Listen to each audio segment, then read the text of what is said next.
রাসলীলা রেসিপিতে সবাইকে স্বাগত। আজকে ভগবানের ভোগের জন্য আমি যে জিনিসগুলো রান্না করব তার জন্য গ্যাসটা ধরিয়ে কড়াই বসিয়ে নিয়েছি।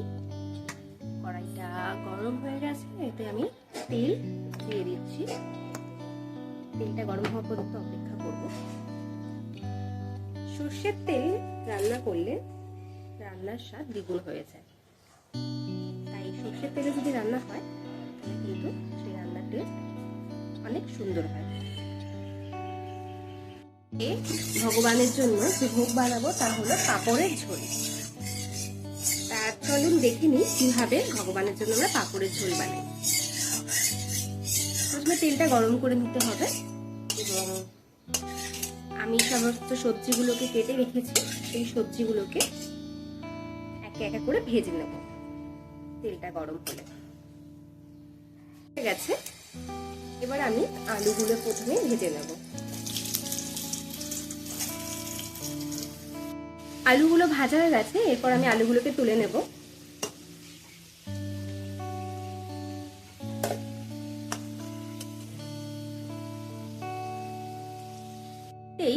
এবার বেগুনগুলোকে ভেজে নেব।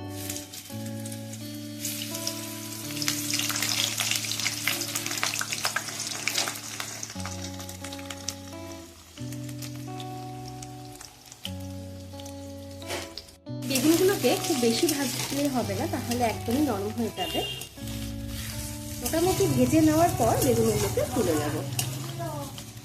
আমরা দেখতে পাচ্ছি যেরকম বলেছিলাম, বেগুনের আউটার লেয়ারটা ভালো রকম ভাবে লাল হয়ে গেছে এবং এতে সময় হয়েছে যে আমরা এটাকে আর না বানিয়ে এবার এটাকে ভাজা হাবুকে আমরা তুলে রাখি এবং পরবর্তী স্টেপের জন্য অ্যাকশনটা নিই।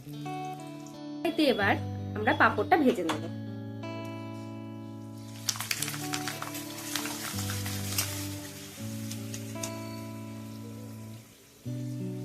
আপনারা আমাদের চ্যানেলটিকে লাইক সাবস্ক্রাইব করবেন, রাসলীলা রেসিপিস। আপনাদের সহযোগিতা কিন্তু আমাদের আরো উৎসাহ দেবে। এবং আপনারা কারা কারা পাঁপড়ের ঝোল পেতে ভালোবাসেন তারা আমাকে কমেন্ট করবেন।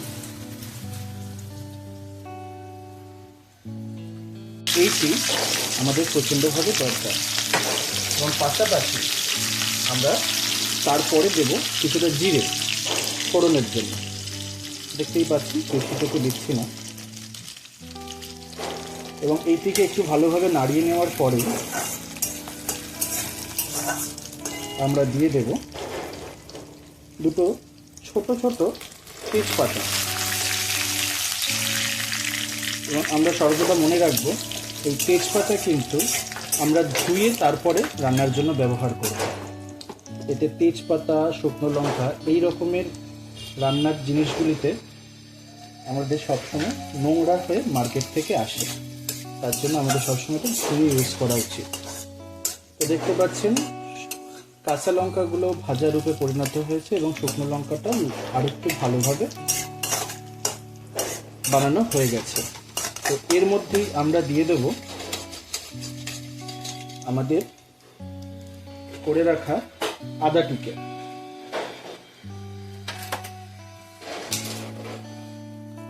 এইভাবে যদি আমরা আদা ইউজ করি রান্নার প্রতিটি পদের মধ্যে, তাহলে আমাদের বাটার জন্য আলাদা করে সময় দিতে হয় না এবং এই টুকরোগুলি ভালো করে তেল ও মশলার সাথে মিশে যায়।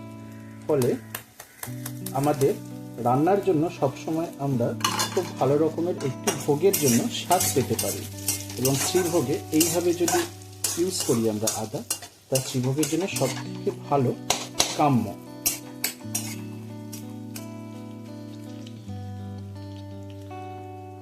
এর মধ্যেই আমরা একটুখানি জল মিশিয়ে নেব এবং তার মধ্যে আমরা দেব 2 চামচ ধনে গুঁড়ো। কিন্তু বেশি নয়, মাথায় রাখবেন বেশি সবসময় দিলেই যে কোনো রান্নার মান বা স্বাদ ভালো হবে তা কখনোই নয়। ধনে গুঁড়োটিকে একটুখানি ভালো রকমভাবে সেদ্ধর মতন করে নেওয়ার আমরা চেষ্টা করব এবং মিনিট খানেক এইভাবে ঘুরিয়ে ঘুরিয়ে ধনে গুঁড়োটিকে সেদ্ধর পরে আমরা দেব তার মধ্যে ঠিক পরিমাণ মতো জিরে গুঁড়ো।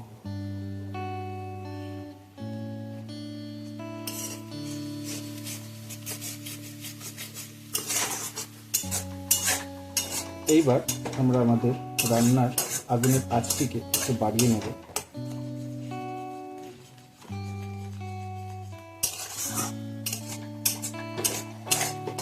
এবং আমরা একে একে মিশিয়ে দেব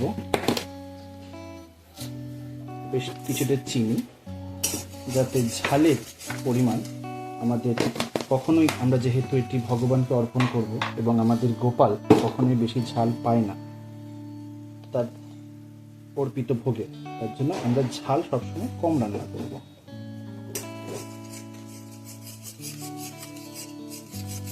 এবং মাথায় রাখবো হলুদ গুঁড়োটা একটু যাতে বেশি হয়, কারণ এই ধরনের পদগুলি সবসময় হলুদ হয় এবং চোখের দেখা সবসময় আমাদের দৃষ্টি আকর্ষণ করে রান্নার পদে। আমরা চেষ্টা করব যেন পদটি খুব সুন্দর রকমভাবে হলুদ হয়। এবং এই অবস্থায় আমরা আরেকটুখানি এর মধ্যে জল মেশাবো।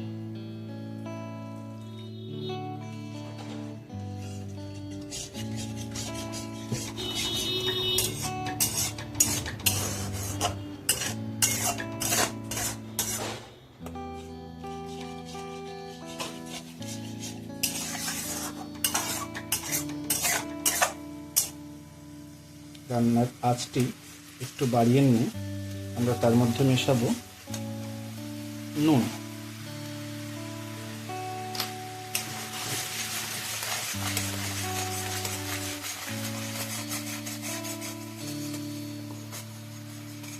এবং এরপরে এই রান্নার জন্য কিছুটি কুচো করে রাখা কাঁচা লঙ্কাকে আমরা এর মধ্যে দিয়ে কষানোর জন্য দিয়ে দেব।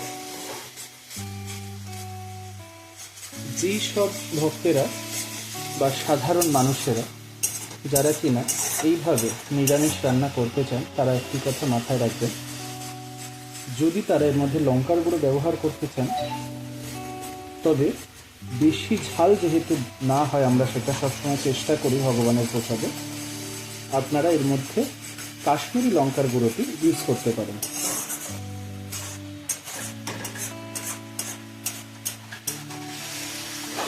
এবং এইরকমভাবেই যখন মশলাটি কষা হচ্ছে, সেই সময় আমরা এর মধ্যে আলুটিকে দিয়ে দেব।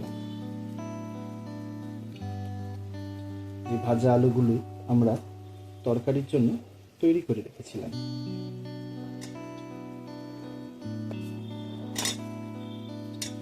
দেখতেই পাচ্ছেন আলুগুলি সুন্দর মতন ভাজা হয়েছে। এই অবস্থায় আলুগুলির মধ্যে কষানো মশলাটি ভালো করে মাখিয়ে দিয়ে আমরা সর্বপ্রথম কাজ করব, আমরা এটিকে ঢেকে নেব, যাতে আর কিছুটুকু সময় এটি খুব ভালোভাবে কষে। আমরা দেখতেই পাচ্ছি আমাদের শ্রীভোগের পদের জন্য যে আলুগুলো কষাতে দিয়েছিলেন সেটি অলরেডি হয়ে এসছে, কষে এসছে মশলা।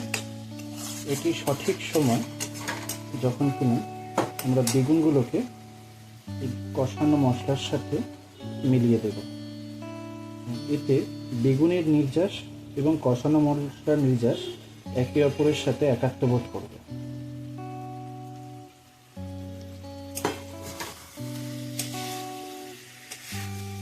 দেখতেই পাচ্ছেন শ্রীভোগের পদটি কড়াইতে থেকেই কত সুন্দর লাগছে দেখতে। ভগবানকে যখন আমরা অর্পণ করব তখন তাহলে এর থেকেও ভালো লাগবে। হরি বল। ভেবে আনন্দ লাগে যে আমরা প্রত্যেকে ভগবানের দাস এবং তাকে সেবা করার সুযোগ আমরা প্রত্যেকেই পেতে পারি এবং পাই। এই প্রতিটি অত্যন্ত দামি সময়কে আমরা যাতে ভগবানের সেবার কাজে উৎসর্গ করতে পারি, সেটা চেষ্টা আমরা সবসময় চালিয়ে যাব।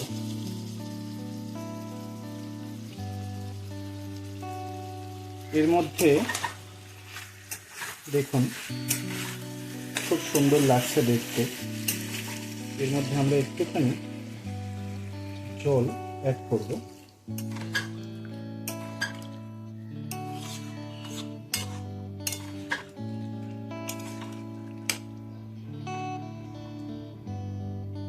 বেশি নাড়ানো যাবে না, তাহলে কিন্তু বেগুনগুলো অতটা ক্রাঞ্চি করে ভাজার কোনো লাভ আমরা পাবো না, কারণ বেগুনগুলো ভেঙে যেতে পারে। রান্নার আঁচ একটু আমরা বাড়িয়ে দিলাম এখান থেকে, যাতে খুব সুন্দরভাবে এটি তৈরি হতে থাকে। যেমন কি আমরা দেখতে পাচ্ছি, আমাদের আলু পাঁপড়ের ঝোলের জন্য যতটুকু জল দরকার ছিল ততটুকু আমাদের জল সুন্দর রকমভাবে ফুটে গেছে এবং তরকারি আমাদের সম্পূর্ণ হয়েছে। এটি সঠিক সময় যখন আমরা তরকারিতে কিছুটা ধনেপাতা এইভাবে উপর থেকে ছড়িয়ে দেব এবং পাঁপড়গুলি না ভেঙে ভাজা অবস্থা যেরকম ছিল ঠিক সেরকম ভাবেই এর ওপরে দিয়ে সুন্দর করে চাপিয়ে দিয়ে, যেরকম ভাবে একটা লেয়ার যেরকম তৈরি হতে পারে সেইভাবে একটা লেয়ার করে দিয়ে, দেখুন যাতে তরকারিটিকে আর না দেখা যায়, ঠিক সেইভাবে করে চাপা দিয়ে দেব। এতে কি হবে, ধনেপাতার ভাবটা পাঁপড়ের মধ্যে এবং তরকারির মধ্যে সমপরিমাণে মিশবে এবং এতে এবার আমরা ঢাকাটি সরিয়ে নিয়ে দেখব কতটা সুন্দরভাবে তরকারিটি মিশেছে। এবং এই আলু পাঁপড়ের রসাটি দেখুন প্রতিটা পাঁপড়ের ওপরে কিন্তু ধনেপাতার টুকরোগুলি চলে এসছে। এর থেকেই বুঝতে পারছি আমরা যে আলু পাঁপড়ের রসা বা তরকারিটি ভোগের জন্য তৈরি হয়ে গেছে। এবং যারা যারা পছন্দ করেন তাদের ভোগের মধ্যে ধনেপাতা একটু বেশি পাওয়ার জন্য, যাতে ফ্লেভারটি খুব সুন্দরভাবে পাওয়া যায় রান্নার মধ্যে, তারা আর একটুখানি ধনেপাতা মিশিয়ে দিয়ে নিজেদের পদটিকে আরো স্বাদ করে। ভগবানের ভোগের পাঁপড়টিকে আমরা সুন্দর মতন ভাবে তুলে নিতে পেরেছি বাটির মধ্যে এবং সুন্দর করে ঝোল বা রসা এর মধ্যে মিলিয়ে নিচ্ছি। আমাদের একটি রান্না সম্পূর্ণ হলো শ্রীভোগে। হরে কৃষ্ণ। যেমন কিনা এখন দেখতে পাচ্ছেন আপনারা, আমাদের আলু পাঁপড়ের রসা তৈরি হয়ে গেছে শ্রীভোগের জন্য। এবং এই আলু পাঁপড়ের রসা গরমকালে প্রত্যেকটি মানুষের শরীরের জন্য এবং স্বাস্থ্যের জন্য প্রচণ্ডভাবে উপাদেয়। তা আমরা চেষ্টা করব এবং আপনারাও চেষ্টা করুন যাতে এরকম পাতলা এবং শরীরের জন্য স্বাস্থ্যকর উপাদেয় যে কোনো রকম রন্ধন পদ আমরা যাতে এই সারা গরমকালটা পেতে পারি। ধন্যবাদ। হরি বল।